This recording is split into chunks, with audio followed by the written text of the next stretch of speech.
Now the snake was the most cunning of all the wild animals that the Lord God had made. He asked the woman, "Did God really say, 'You shall not eat from any of the trees in the garden'?" The woman answered the snake, "We may eat of the fruit of the trees in the garden. It is only about the fruit of the tree in the middle of the garden that God said, 'You shall not eat it or even touch it, or else you will die.'" But the snake said to the woman, "You certainly will not die. God knows well that when you eat of it, your eyes will be opened, and you will be like gods who know good and evil." The woman saw that the tree was good for food and pleasing to the eyes, and the tree was desirable for gaining wisdom. So she took some of its fruit and ate it. And she also gave some to her husband, who was with her, and he ate it. Then the eyes of both of them were opened, and they knew that they were naked. So they sewed fig leaves together and made loincloths for themselves. When they heard the sound of the Lord God walking about in the garden at the breeze time of the day, the man and his wife hid themselves from the Lord God among the trees of the garden. The Lord God then called to the man and asked him, "Where are you?" He answered, "I heard you in the garden, but I was afraid, because I was naked, so I hid."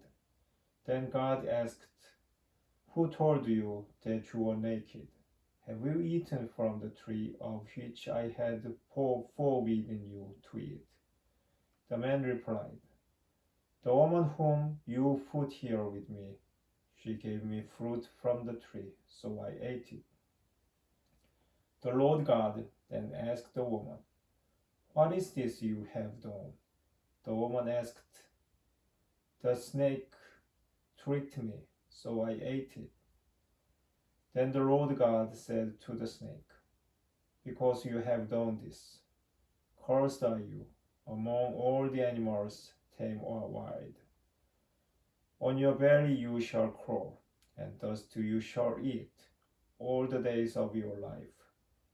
I will put enmity between you and the woman, and between your offspring and hers. They will strike at your head, while you strike at their heel."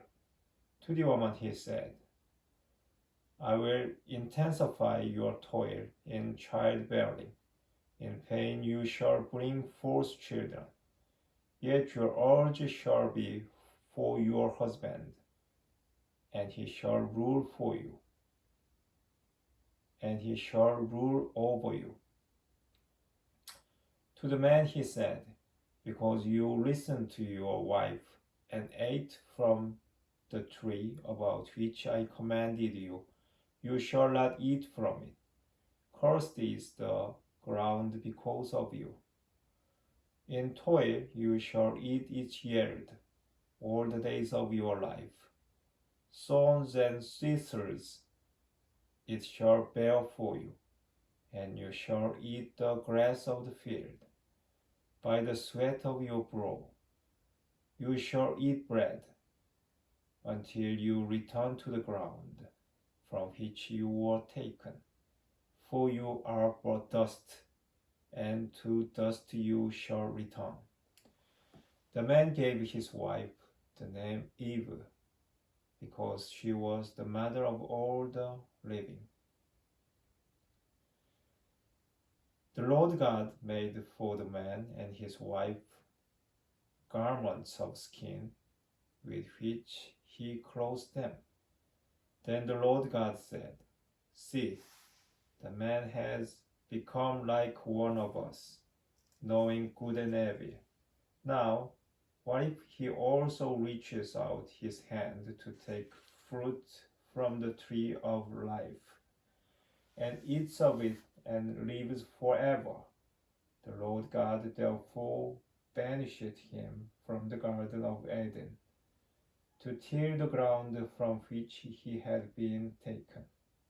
he expelled the man, stationing the cherubim and the fiery revolving sword east of the Garden of Eden to guard the way to the tree of life.